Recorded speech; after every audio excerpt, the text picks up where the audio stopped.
Seneng nggak? Kenapa seneng? Karena boleh pulang. Orang pulang seneng. Contoh lagi, Lebaran masyarakat pulang mudik, seneng nggak? Kenapa seneng? Pulang. Orang pulang seneng. Sekarang selesai hidup di dunia, kita pulang kepada Allah, seneng nggak? Ragu-ragu, mau bilang seneng takut besok gitu. Mestinya seneng dong pulang. Apa yang bikin pulang yang satu itu kok berat? Kelihatannya dua. Pertama, kita ini sering mencintai sesuatu berlebihan, berakar di hati. Datang saat pulang tidak siap menghadapi perpisahan. Ada yang bergantung di sini, pulang jadi berat. Kalau cinta Allah sepenuhnya, cinta alam seperlunya, pulang enak. Yang kedua, bekal nggak cukup, sengsara di jalan, pulang jadi berat. Nggak punya bekal kok pulang, itu nekat. Belum sempet sholat modar, loh kok berani amat nggak punya bekal pulang. Kalau bekal cukup, pulang itu menyenangkan. Karena apa? Itu satu keharusan. Iya, kalau umat-umat terdahulu umurnya relatif panjang. Kalau kita ini mencontoh baginda Rasul, beliau wafat umur 63, 63 itu standar. Kalau mencontoh Nabi, jatah kita 63. Kalau malam ini kita sudah 50 tahun, tinggal 13. Waspada. Kalau malam ini kita sudah 62 tahun 11 bulan, udah jangan pakai pantangan, apa aja makanlah Pak, sebulan lagi tuh. Sebulan lagi, syukur-syukur dapat bonus. Dan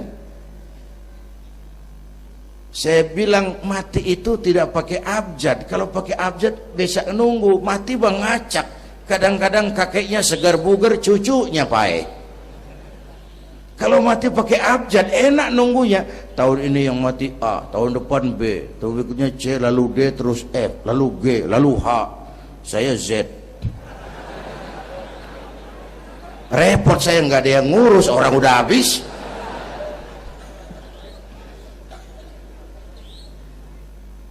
Bapak Ibu hadirin, malah aneh. Jam 6 pagi sopirnya mati, jam 10 siang 4 jam kemudian Mbah Suripnya yang mati. Sebelum mati dia pesan sama teman saya W.S. Rendra, Mas, saya kalau mati tolong dikubur di bengkel teater Depok. Monggo, dikubur sama Rendra. Belum seminggu Rendra yang ngikut mati. 1 bulan sebelum Rendra lebih dahsyat lagi, Michael Jackson mati. The King of Pop, raja pop dunia mati. Apalagi penyanyi keroncong, lebih mati lagi.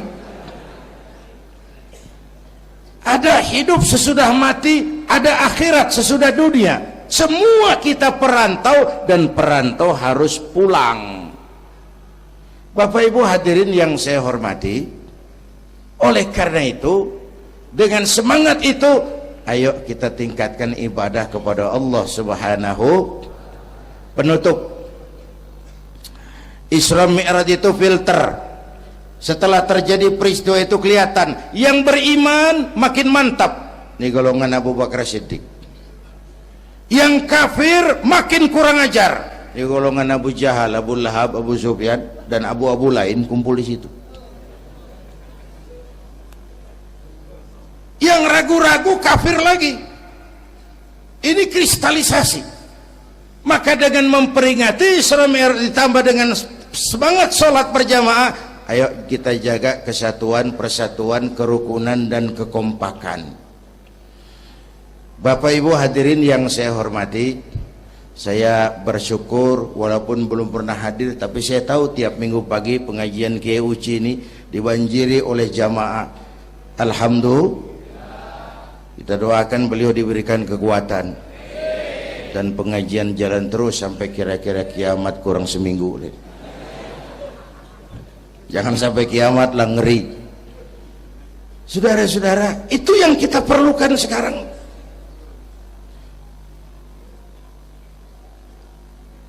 Menjaga semangat kebersamaan seperti diajarkan di masjid ini. Coba tinggali akhlak masjid.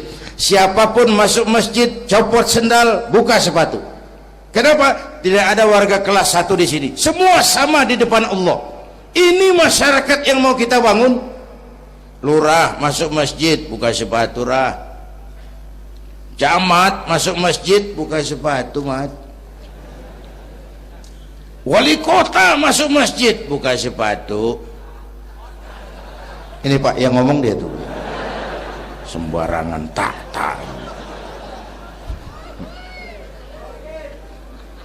Gubernur masuk masjid, buka sepatu, Nur. Presiden masuk masjid, buka sepatu, Den.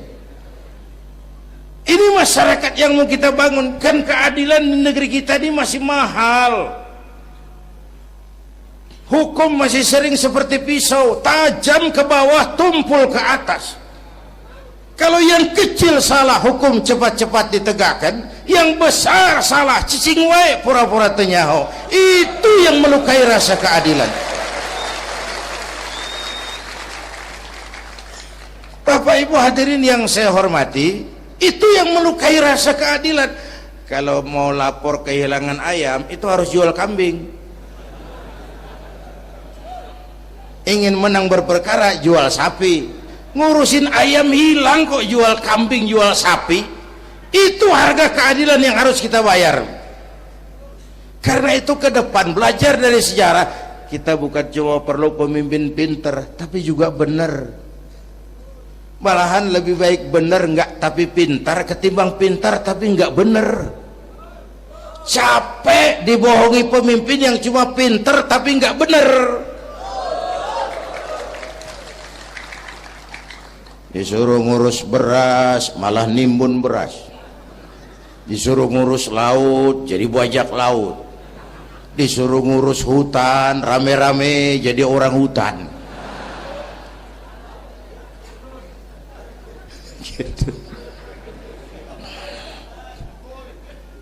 Kita rindu munculnya sosok-sosok macam Umar bin Abdul Aziz. Punten nih, itu Umar bin Abdul Aziz waktu terpilih jadi khalifah, yang pertama diucapkan innalillahi wa inna ilaihi raji'un.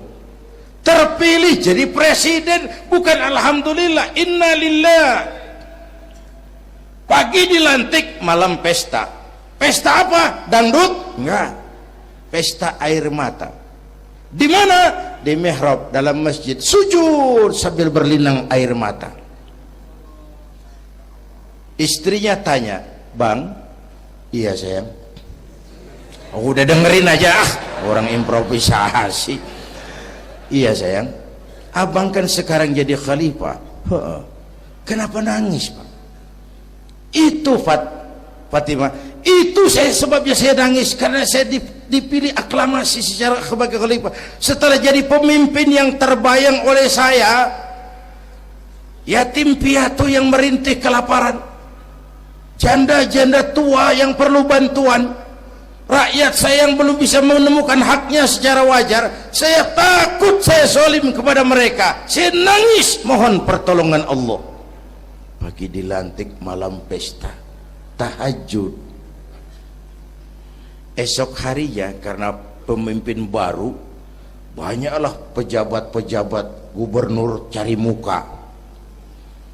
Namanya presiden baru, ada yang kirim emas, pakaian mahal, berlian, mutiara, dikumpulkan sama istrinya. Umar tanya, "Fatimah?" "Iya bang." "Banyak hadiah yang kau terima?" "Banyak bang, intan, berlian, mutiara, emas." "Kau senang?" "Saya senang bang." "Oke, kalau kau senang itu hadiah intan, berlian, mutiara, kumpulkan sebanyak-banyaknya dan besok kita cerai.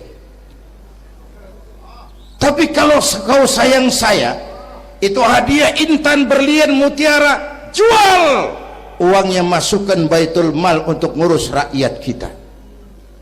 Apa jawab istrinya? Istrinya pun istri beriman, gak mentang-mentang istri pejabat lalu ikut-ikutan borong proyek suaminya.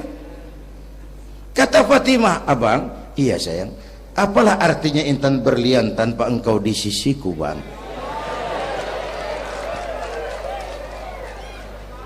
Jual sajalah, jual untuk ngurus kepentingan rakyat. Yang nyata-nyata hadiah pribadi dijual ngurusi rakyat. Jangan yang sudah nyata-nyata milik rakyat masih disunatan.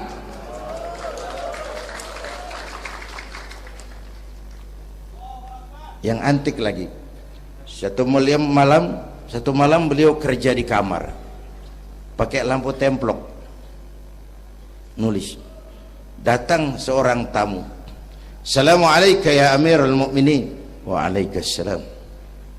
Silakan duduk. Ada apa? Enggak, cuman mau ngobrol. Urusan pribadi khalifah, kita kan teman lama. Oke, baik.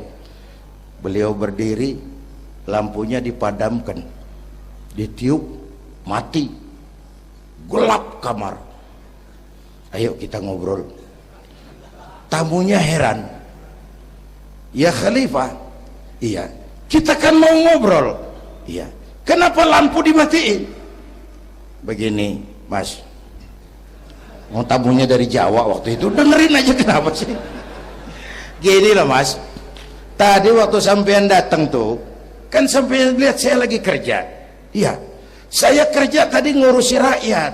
Tentu saya kan pakai lampu. Memang lampunya kan pakai minyak, pasti minyaknya kan beli. Iyalah, belinya pakai uang. Tentu uangnya uang rakyat. Kita mau ngobrol urusan pribadi, nggak usah pakai minyak rakyat mas. Ayo ngobrol sampai subuh ini. Kalau yang kecil saja orang sudah berhati-hati, apalagi menghadapi urusan yang jauh lebih besar ke depannya.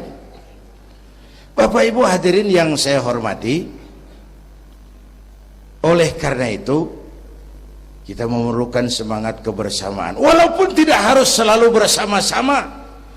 Ini adalah potret terakhir. Baginda Nabi di awal-awal perjuangan didampingi 5 figur utama. Pertama, Nabi punya Sayyidina Abu Bakar Siddiq. Ini sahabat merangkap mertua, orang tua bijaksana, tempat Nabi tukar pikiran. Kampung itu enak kalau ada yang dituain.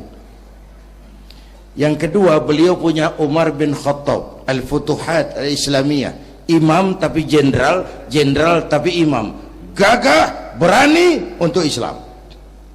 Selesai? Belum. Yang ketiga, Nabi punya Utsman bin Affan, pengusaha tapi santri, penyandang dana. Umat akan maju kalau banyak punya Utsman. Yang keempat, Nabi punya Ali bin Abi Thalib, tokoh muda tapi intelek. Yang kelima, beliau punya Khadijah binti Khuwailid.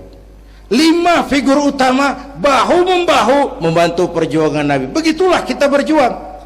Mesti punya segala hal. Mesti punya senjata yang namanya golok, gergaji, pisau, silet. Harus punya. Kapan makainya? Lihat lawannya. Yang kamu hadapi apa? Kumis pak, silet turun. Yang kamu hadapi apa? Akar kayu nangka pak, kampak maju. Ini kita sering emosi nggak para rugu. Yang dihadapin kumis, kampak yang maju.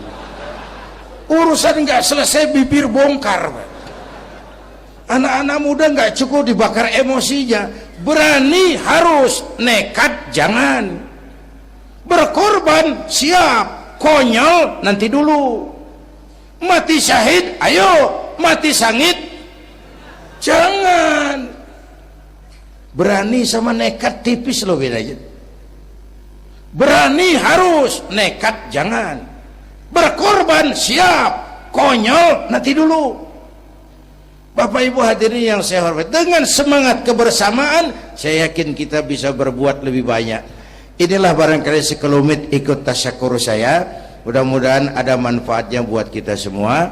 Lebih kurang mohon maaf. Usikum wa iyaya bitaqwallah. Aqulu qawli hadza. Wassalamu alaikum warahmatullahi wabarakatuh.